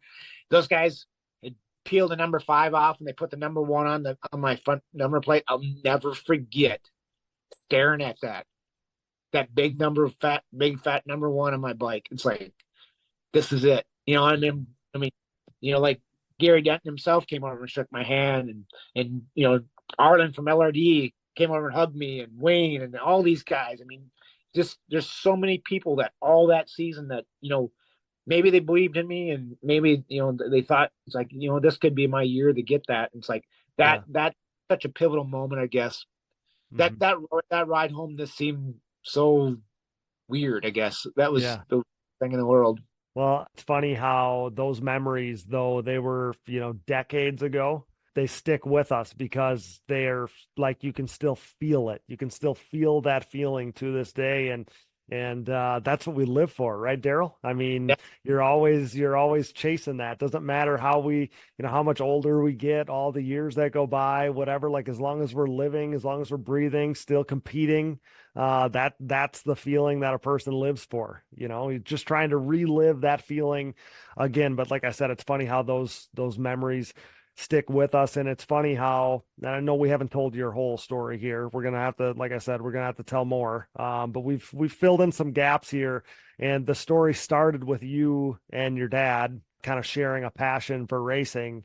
And I think it's only right to kind of cap at least this part of the conversation by, talking about Tucker and how he's got a passion for racing that you obviously share with him, that you kind of instilled in him, and he's gone on to be a really great racer in his own right, kind of following in your footsteps. And I would think as a father, that's got to be something that you're pretty darn proud of too. It is. And, and Tucker doesn't even know what it's like to ride a half-ass bike. I guess I should probably take that back. I did take the time. We bought a YZR, just a stock bike, just put some Hoosiers on it, and I got a test track here at the shop, and we just started riding it just that way. Didn't even put a sway bar on it, so I wanted him to understand. Okay, then we put a sway bar on it. We just kept making progressions. Linkage. We did some shock stuff, and then we did some this and that. Put A-arms on it, anti-dive on it.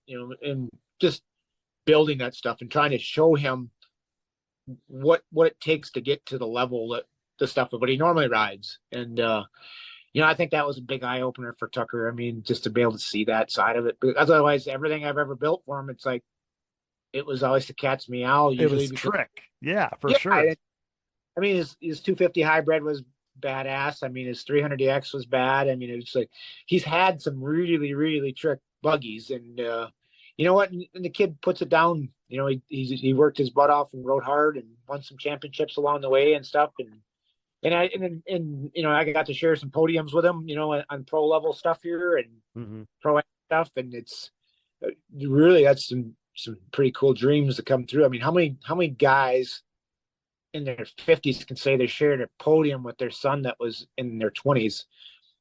I mean, I didn't have Tucker until I was 34 years old because I was gone racing all the time, and this is one of those things. I didn't get married very young, obviously, and so there's a pretty big age gap there. But to this day, him and I are pretty competitive with each other. I mean, because we both use pros and stuff. So we'll, like, what you run for lap times up there today? It's like, I don't even want to, you know, he'll get pissed off. What do you want to tell you? And but it's fun, and so, you know, it's memories that I can cherish forever. I mean, because really that's a day of, you know, we get to keep anyways is memories, right? Yeah, you're exactly right. What a special thing. Happy to kind of cap it on that. You mentioned sway bar there, though, and my mind clicked back to a recent message that we got on the Digging Deep page, and somebody asked me, and I can't remember who it was at the time, but I'll be sure to include it when we put this episode out. They asked about the era that I think would have been maybe like 2010, 11 ish, I think, when when people started trying to run the sway bars on motocross tracks. Do you remember that? Yeah, that was pretty limited. You know, I think, you know, we made some carbon fiber ones. We made some fiberglass ones, stuff. I mean, because it had to be, you know, I think I didn't really believe in it, but I did some stuff for people that asked for it. I just didn't think the wrong way to go. I mean, I obviously we learned that it wasn't the right way to go because it was a shock. But I mean, got to a point where these bikes got, you know, everybody's so wound up about getting all this wheel travel, but everybody forgot you had to turn the damn thing. So right. At the end of the day, I think you know, that 10 to 11 inches of wheel travel is about all we can run, because otherwise we can't turn them. That's, I mean, I think it took a while for everybody to figure that out and settle in. It's like, okay, this is where we're at, you know, because go back to Pro Tracks days, like, oh, we can run 12 inches of wheel travel. Yeah, but you can't turn the damn thing, you know. That's the problem. And so that's just one of those things that just, you know, never materialized. I mean, we messed around with a lot of different stuff, and that, you know, I'll be honest, I'm at the shop right now, and I was running torsion bars in the lathe until I did this call. So wow. Well, we appreciate you taking a break from that to chat with us for a little bit. I was kind of dumbfounded that anybody was curious about the sway bar era in ATV motocross, but it was something that was a thing for a little while. I think I remember Bird having one on, and I remember DeNoble doing that dance for a little while, and some of that stuff. But and the tracks were different back then too. We had a lot more hard packed blue groove, even the ATV motocross stuff, even at that time, than we do nowadays. But yeah, Daryl, I gotta stop because I'll just keep talking. I love chatting about this stuff so much. But again, I can't thank you enough for your time and all the great conversation, the memories shared. Wishing you all the best. I hope that you're willing to do this again and sit down with me for some more conversations, because I'm sure as you remember the conversation we had tonight, maybe listen to this when this goes live, I'm sure you're going to think of all the stuff that we could have touched on that we haven't yet. So I can't thank you enough for your time, and I really hope that you're willing to do this again with me, pal. I would love to. Just let me know. Awesome, Daryl. Well, I can't thank you enough again, and we'll talk to you soon, okay? Thank you. You're the man. That's Rath Racing's Daryl Rath signing off on the Digging Deep ATVMX podcast, brought to you by the Haymaro Financial Group. Have a good night, Daryl. Thanks so much. Man, that was so awesome. Already looking forward to part 2 here in the future. Thanks to tonight's featured guest, Daryl Rath from Rath Racing, and shout out to my buddy Tony Green for the sway bar question that we ended the episode with. Great dude. Thanks to producer Dallas Jansen, my brother, for all his hard work. Thanks to Brooke and AMA official Harv Whipple. Thanks to all of our donors. You know who you are. We appreciate you so much. Thanks to all of our partners. CST Tires. Go to shop.csttires.com today.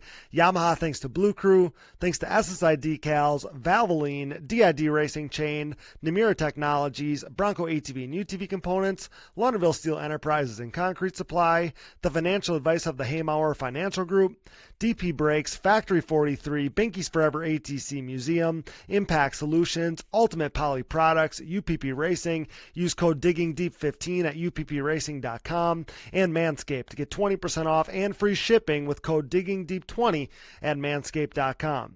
Support the brands that support our show, and don't forget to use those codes to save. Find it all on our website, and be sure to click that Rocky Mountain ATVMC banner for all your gear and parts needs and to help us out. And most of all, thanks to you guys for listening.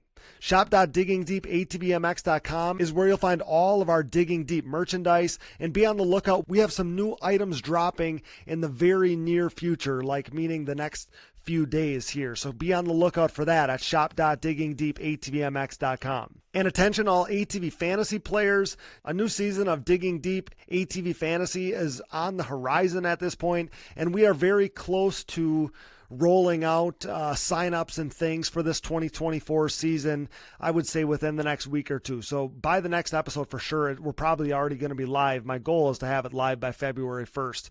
So sign-ups will begin soon for ATV Fantasy 2024. So stay on the lookout for that at atvfantasy.com. And if you're looking for another easy way to help support us, you can visit our website and click the Patreon or Buy Me a Coffee buttons. This allows you to set up a one-time or monthly contribution to support our efforts.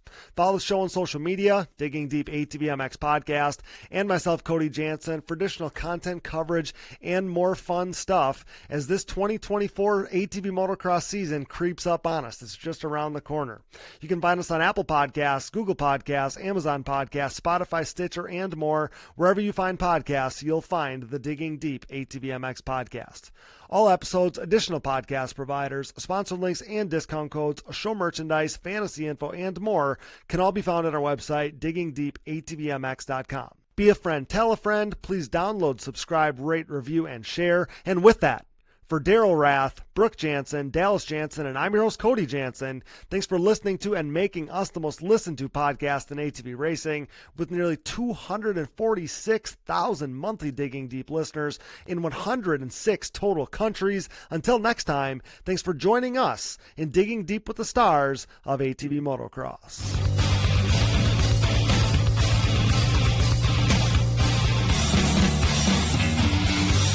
Things are crashing and burning here at the Digging Deep podcast, much like the Titanic.